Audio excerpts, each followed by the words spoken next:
Okay, Assalamu alaikum. My name is Amr Muad, and today we're going to present our project for the database management course. So, our problem was the course registration and management system, and this is phase three, which is the last phase. So, our team members are Ahmed Wael Mustafa, Louis, and Amro Muaz, and Amro Muhammad Farouk.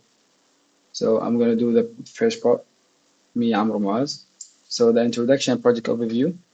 So, as I said, our project was the course registration. So in phase one, we studied the current registration process and we identified the key problems. Some issues we found that was system slowdown during peak periods, student using multiple platforms, and so other problems. In phase two, we translated those requirements into conceptual design using entity relation ER diagrams and data flow diagram and initial data dictionary. So in phase three, which is this phase, which is the last phase, we transformed the conceptual into a logical design. So we use logical ERD, relation tables, and normalization. We updated the data dictionary, and we used the SQL, DDL, and DML statements, and the interface mapping.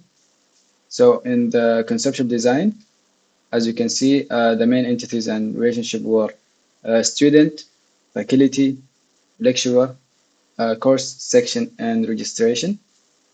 Uh, as you can see, this is the conceptual entity relationship diagram. As you can see, the key relationship was the student to registration. A student can register for many courses. Then you got course and section. A course can have one or more sections. Lecture to a section. A lecturer can teach one or more sections. And we get the course and course the self references. So this was the first part, which was my part in the presentation. Now we will go to the second part with my one of my friends. And thank you very much. Assalamu alaikum, Salamat Jatra Doctor. My name is Ahmed Wael, and today I'm gonna explain my part in the Phase 3 project team. My part genuinely was about normalizing process and the registration after normalization. For the first, this is like the slide include me, the 5 and 6. For slide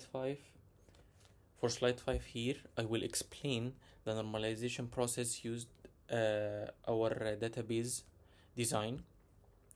All the entities in our system were normalized up to the B, C, and F. This was done. This was done because it reduced the data and avoid to avoid errors, of course, and when the data added or updated or deleted. We identify the function here, departments for each table. For example, the student ID here. Um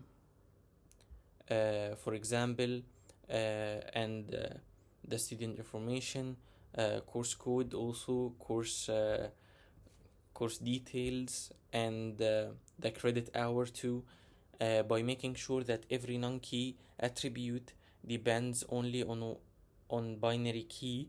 We achieved to clean relatable database structured. Moving to slide 6. For slide 6, I will present the final relationship database schemes after the normalization. And here we have, after the applying the BCNF, our system was consist to serve many tables, including the student, faculty, lecturer, course section, and each table clearly defined the primary key and foreign key, and or these keys are used to maintain the relationships between the tables, for example, such as the table, reference course and the lecturer, while the registration table links to the student section. These relations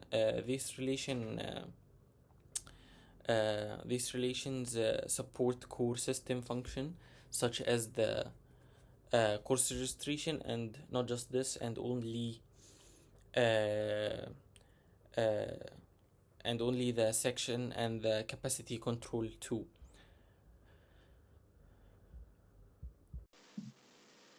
Here is a summary of the user interface. These are the key features, including course browsing, schedule preview, and registration actions based on the student's academic profile. So as you can see here, we have screenshots of the user interface. So you can see here, this is the student preview. This is the main page. And a student can see and hide sections and select sections for each course.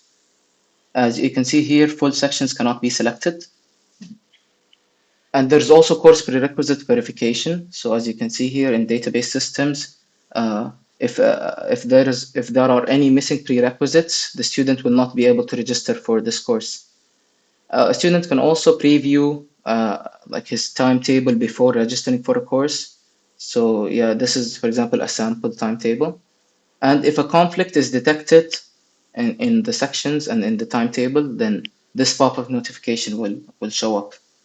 A student cannot exceed the maximum credit hours. So as you can see, if he put 21, the maximum is 18, so he won't be able to register. And in case of successful registration, then this pop-up notification will pop up. And as you can see here, this is a successful registration and section as well. A student can also drop courses depending on if he wants to or not. So here is the dropping courses interface. And thank you so much for watching. Okay, assalamu alaikum. Today I'm gonna show you my SQL side of the project. So first we did the tables, student table, and we're gonna take from the student table the first name, last name, and the program the student is enrolled in. As you can see from the select, we do the, as you can see, it shows the table, the student ID, the first name, last name, and program he's enrolled in. As you can see, software engineering for the students. Then we're gonna view the registered courses and the schedule for the student. So we're gonna do this. We already did so we're taking our time with the video. As you can see, it shows the first name, last name, course title, and the schedule. As you can see, the schedule with the join and where and from and select. And for the last part, we're gonna count the registered by student. The courses registered by student, as you can see. So we're gonna do like this. So it shows 2 for the student with the student ID 201, which is Amro. And thank you very much. And this is the demo of the SQL. I create the course registration system using the SQL here, and I start by creating, of course, the tables, all the tables.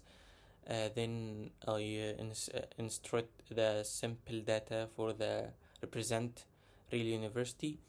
Finally, I select the queries to display the table here, to display the table and the results, like